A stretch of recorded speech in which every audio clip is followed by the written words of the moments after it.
আসসালামু আলাইকুম প্রিয় এসএসসি 26 পরীক্ষার্থীরা। আজকে তোমাদের পদার্থবিজ্ঞান এবং সামনে রসায়ন, জীববিজ্ঞান এবং উচ্চতর গণিত এই সাবজেক্টগুলো তোমাদের পরীক্ষা অনুষ্ঠিত হবে।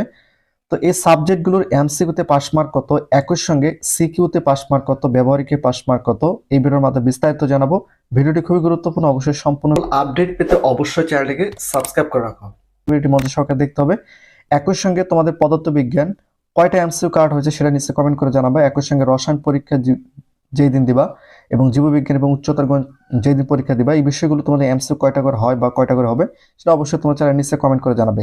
এখন এই সাবজেক্টগুলো পাস করার জন্য দেখো, পদার্থবিজ্ঞান, রসায়ন, জীববিজ্ঞান এবং উচ্চতর গণিত এই সাবজেক্টগুলো টোটাল তোমাদের 25টা করে এমসিকিউ থাকে। সাবজেক্টগুলোতে তোমাদের কি করে, টোটাল কিন্তু 25টা করে এমসিকিউ থাকে। এই 25টার মধ্যে সর্বনিম্ন পাস করার জন্য 8টা এমসিকিউ কাট করতে হবে। এই 25এর মধ্যে 8টা এমসিকিউ কাট করতে হবে। তো অনেকের মধ্যে হয়তো প্রশ্ন আসতে পারে, কারো 6টা, কারো 7টা আসতে পারে, বা কারো 5টা এমসিকিউ আসতে পারে। তোমাদের মধ্যে হয়তো কারো 6টা, কারো 7টা, কারো 5টা করে এমসিকিউ কাট হবে। তো তারা কি পাস করবে, এই প্রশ্নটা কিন্তু অনেক শিক্ষার্থী করে থাকে। দেখো, 6টা, 7টা, 5টা যদি কারো এমসিকিউ হয়, যেহেতু এমসিকিউ আমি সেটা কম্পিউটার মেশিনের মাধ্যমে দেখাই, সেক্ষেত্রে ওই ক্ষেত্রে এটা কিন্তু পাস দেওয়া সম্ভব নয়। কারণ এমসিকিউ আমার শীট আকারে তৈরি হবে, সেটা আবার শিক্ষা মন্ত্রণালয়ে যাবে।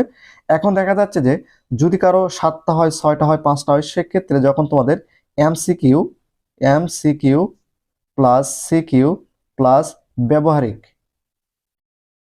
ব্যবহারিক এই তিনটা নম্বর যখন যোগ করা হবে, করে যখন তোমাদের জিপিএটা নির্ণয় করা হবে, তখন যদি দেখা যাচ্ছে যে তুমি 33 পেতে মানে 1 নম্বর লাগে, সেক্ষেত্রে শিক্ষক চাইলে 1 দিয়ে তোমাকে পাস করে দিতে পারে। ওই ক্ষেত্রে তোমাদের 5টা আসতে পারে। এখন সিকিউর ক্ষেত্রে দেখো, সিকিউর ক্ষেত্রে তোমাদের টোটাল 50 মার্কের পরীক্ষা অনুষ্ঠিত হবে। এখন 50-এর মধ্যে সর্বনিম্ন 16 নম্বর তুলতে হবে। 16 নম্বর যদি ওঠে, তাহলে কিন্তু তোমরা সিকিউতে পাস করতে পারবে। অর্থাৎ এমসিকিউতে 25টার মধ্যে 8টা, সিকিউ 50-এর মধ্যে 16 নম্বর তুলতে হবে, তাহলে কিন্তু তোমরা এই সাবজেক্টগুলো সিকিউতে পাস করতে পারবে। আর ব্যবহারিক পরীক্ষার ক্ষেত্রে অবশ্যই ব্যবহারিক পরীক্ষায় তোমাদের অংশগ্রহণ করতে হবে, অংশগ্রহণ করলে তোমরা ব্যবহারিক পরীক্ষায় পাস। তো এ হচ্ছে তোমাদের পদার্থ, রসায়ন, জীববিজ্ঞান, উচ্চতর গণিত।